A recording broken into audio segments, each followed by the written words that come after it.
dei privilegiati, siamo estremamente fortunati, nel senso che le cose stanno andando bene e io penso, sono assolutamente convinto del fatto che non è solo fortuna, ma è il risultato di tutto il lavoro che abbiamo fatto insieme, che stiamo facendo insieme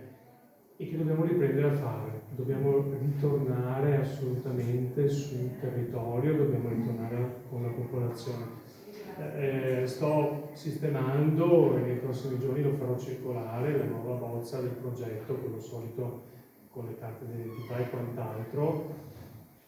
Abbiamo veramente bisogno di tornare a parlare con la popolazione, perché è chiaro che abbiamo patito anche noi un po' la distanza della pandemia e alla fine, al di là del fatto che poi noi ci siamo dotati di campagne di comunicazione e quant'altro, però lo strumento del contatto diretto è fondamentale, quindi su questo bisogna assolutamente tornare a lavorare. E fa piacere vedere che ci sia la sensibilità delle amministrazioni comunali, perché insomma lo sportello è un punto di passaggio critico rispetto alla diffusione della cultura della donazione, e anche lì io veramente auspico che ci sia una collaborazione sempre stretta tra le amministrazioni comunali e le associazioni di volontariato, in maniera che anche lo sportello, nelle forme, nelle modalità consentite, compatibilmente con tutto il carico di lavoro dello sportello, però diventi uno strumento attraverso il quale transita l'informazione rispetto alla cultura della donazione. Bisogna farlo per mille motivi a Treviso, assolutamente, non possiamo che Treviso è la mia città, quindi insomma dobbiamo avere delle performance veramente eccezionali in termini di consenso alla donazione. E che cosa ci aspetta? Allora, intanto ci aspetta di continuare a lavorare insieme, se voi volete continuare a sopportarmi e sopportarci. Questo è il primo punto. E ci aspetta la necessità, secondo me, davvero di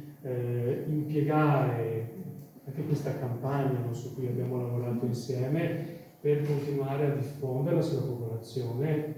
perché sia uno strumento. Però io davvero credo, e questa è una cosa su cui esorto un pochino tutti, e questo sarà il messaggio che darò anche ai coordinamenti per i trapianti: abbiamo bisogno di tornare veramente nelle piazze, tra le persone, perché credo che sia il passaggio che fa la differenza, perché poi alla fine insomma la relazione diretta è quella più forte. Per carità, avete visto, ci siamo circondati di un sacco di bei volti, sicuramente ha aiutato, è una campagna che sta andando bene. Adesso daremo del materiale da portare ai comuni, in maniera che i comuni abbiano tutte le locandine di questa campagna per poterla consegnare ai cittadini. Però noi dobbiamo parlare con le persone. E questo è un impegno che ovviamente è molto anche nelle vostre mani, perché è evidente che voi sapete il carico dei coordinamenti trapianti in termini di attività assistenziale è molto forte, e d'altro canto ai coordinamenti trapianti io sto chiedendo stai sulle donazioni, e questo comporta che loro devono lavorare molto oltre a tutto il resto, e quindi davvero abbiamo bisogno di voi, della vostra azione sul territorio, aiutati da noi,